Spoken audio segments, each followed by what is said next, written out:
नमस्कार दोस्तों, पीसीएस पाठशाला में आप सभी का स्वागत है। पीजीटी सिविक्स का यह तीसरा मॉक टेस्ट है और इसके पहले का वीडियो नहीं देखे हैं तो प्लेलिस्ट में जाइएगा। पीजीटी सिविक्स के नाम से प्लेलिस्ट बनी हुई है। पीजीटी मॉक टेस्ट है, सिविक्स का तीसरा मॉक टेस्ट है। साथ ही साथ यह पीजीटी के अलावा टीजीटी सोशल साइंस के लिए भी उपयोगी है, जिनका भी राजनीति विज्ञान सब्जेक्ट है। तो सिर्फ आप इसे पीजीटी के लिए लेकर मत चलिएगा, यह टीजीटी सोशल साइंस के लिए भी समान रूप से उपयोगी है तथा अन्य परीक्षाओं के लिए भी उपयोगी है। और यह जो भी प्रश्न है यह सभी अति महत्वपूर्ण है और यह सभी एनसीईआरटी बेस्ड प्रश्न है, तो इसे हल्के में बिल्कुल मत लीजिएगा और परीक्षा होने तक लगातार इसे फॉलो करिएगा। तो देखिए दोस्तों, एक बात और कहनी है, जो भी लोग यूपी टीजीटी पीजीटी में किसी भी विषय का संपूर्ण सारगर्भित रामबाण सामग्री चाहते हैं वो हमारे ऑफिशियल व्हाट्सएप नंबर पर संपर्क कर सकते हैं। ऑफिशियल व्हाट्सएप नंबर डिस्क्रिप्शन में भी दर्ज है और यहाँ स्क्रीन पर भी शो कर रहा है।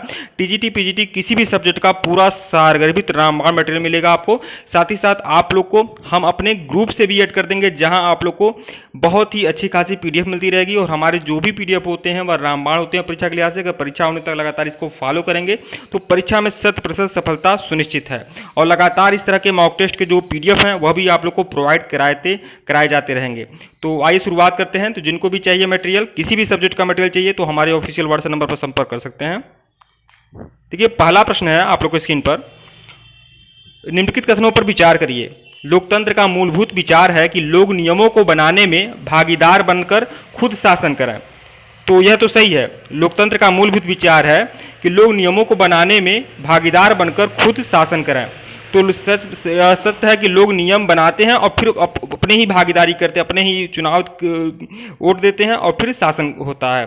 तो यह बात सच है कि लोकतंत्र का मूलभूत विचार है कि लोग नियमों को बनाने में और भागीदार बनकर खुद शासन करें, यह सत्य है। दूसरा देखिएगा, प्रतिनिधि लोकतंत्र में लोगों की सीधी भागीदारी नहीं होती। तो देखिए, प्रतिनिधि लोकतंत्र में सीधी भागीदारी तो नहीं होती है। हम सांसद या विधायक चुनते हैं और वही जाकर वहां हम लोग का नेतृत्व करते हैं विधानसभा में या फिर लोकसभा में। तो यह भी बात सत्य है। तो कौन सा कथन सत्य है यह पूछ रहा है, तो 1 और 2 दोनों सत्य है, मतलब विकल्प सी 1 और 2 दोनों सत्य है। आइए इसकी व्याख्या देखिएगा। आज के समय में लोकतांत्रिक सरकार को प्रायः प्रतिनिधि लोकतंत्र कहते हैं, क्योंकि प्रतिनिधि सरकार में जनता सीधे भागीदार न होकर अपने प्रतिनिधि चुनकर भेजती है जो सरकार का गठन करते हैं। हम अपना प्रतिनिधि चुनते हैं, चाहे लोकसभा का चुनाव हो चाहे विधानसभा का चुनाव हो। प्रश्न 2 देखिएगा, और बहुत ही इंपॉर्टेंट प्रश्न है। ये जो भी प्रश्न है यह सभी एनसीईआरटी बेस्ड प्रश्न है, तो परीक्षा होने तक लगातार इसे देखते रहिएगा। प्रश्नों की गुणवत्ता देखिए और इसी तरह के प्रश्न आपकी परीक्षा में आएंगे। निम्नलिखित युग्मों पर विचार करिए। तो देखिए, यंग इंडिया एक पत्रिका है जो महात्मा गांधी का है, तो यह तो सही है। दूसरा देखिएगा, सफ्रेज मूवमेंट, वोट देने का अधिकार। तो देखिए, एक बात बता दें, आज भी जितने भी विकसित देश हैं, चाहे अमेरिका हो, चाहे ब्रिटेन हो, चाहे फ्रांस हो, इन्होंने जैसे जिस तरह से महिलाओं का शोषण किया गया, महिलाओं को बराबरी का अधिकार नहीं दिया गया, तो कभी इन विकसित देशों में भी महिलाओं को बराबरी का अधिकार नहीं दिया गया था। तो वहाँ पर भी महिलाओं ने वोट देने का अधिकार को लेकर मूवमेंट चलाया था, जिसे सफ्रेज मूवमेंट कहते हैं। सफ्रेज मूवमेंट आंदोलन जो था यह महिलाओं का आंदोलन था कि उनको वोट देने का अधिकार मिले। तो सबसे पहले 1920 में इसी आंदोलन के तहत 1920 में यूएसए में, मतलब अमेरिका में वोट देने का अधिकार मिला महिलाओं को, और 1928 में जाकर ब्रिटेन में महिलाओं को वोट देने का अधिकार मिला। अब आप समझ सकते हैं कि 1928 में जाकर ब्रिटेन में महिलाओं को वोट देने का अधिकार मिला है और 1920 में अमेरिका में वोट देने का अधिकार मिला महिलाओं को। जबकि अमेरिका में जो लोकतंत्र है वह 1776 से ही है। तो आप समझ सकते हैं कि इतना देर होगा महिलाओं को, केवल पुरुष ही वोट देते रहे। 1920 में जाकर महिलाओं को वोट देने का अधिकार मिला था, वो भी अमेरिका में, और 1928 में जाकर ब्रिटेन में। तो यह जो सफ्रेज मूवमेंट है ये वोट देने के अधिकार से संबंधित है, महिलाओं को वोट देने के अधिकार से संबंधित है। तो देखिए, 1 और 2 दोनों सत्य है। तीसरा देखिएगा, इंग्लैंड में औरत को वोट देने का अधिकार 1920 में मिला। यह तो बात गलत है, क्योंकि अभी मैं बताया हूं कि इंग्लैंड में जो औरत को वोट देने का अधिकार मिला है यह 1928 में मिला है, और 1920 में जो वोट देने का अधिकार मिला है वो अमेरिका में मिला है महिलाओं को। तो कौन सा युग्म सुमेलित है, तो केवल 1 और 2 वही दोनों सुमेलित है, 1 और 2, मतलब विकल्प ए।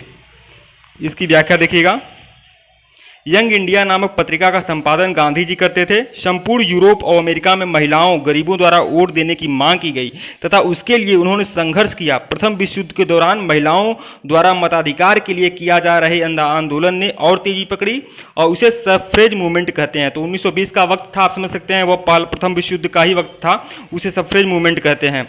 तो सफ्रेज मूवमेंट पर ध्यान रखिएगा, यह महिलाओं के वोट देने के अधिकार से संबंधित है। अमेरिका में 1920 में महिलाओं को वोट देने का अधिकार दिया गया, जबकि इंग्लैंड में 1928 में। ठीक है दोस्तों, वीडियो को लाइक और चैनल को सब्सक्राइब करिएगा। और यह जो भी प्रश्न आप लोग को दिए जा रहे हैं यह अति महत्वपूर्ण है, ये सभी एनसीईआरटी बेस्ड प्रश्न है दोस्तों, इसे हल्के में बिल्कुल मत लीजिएगा।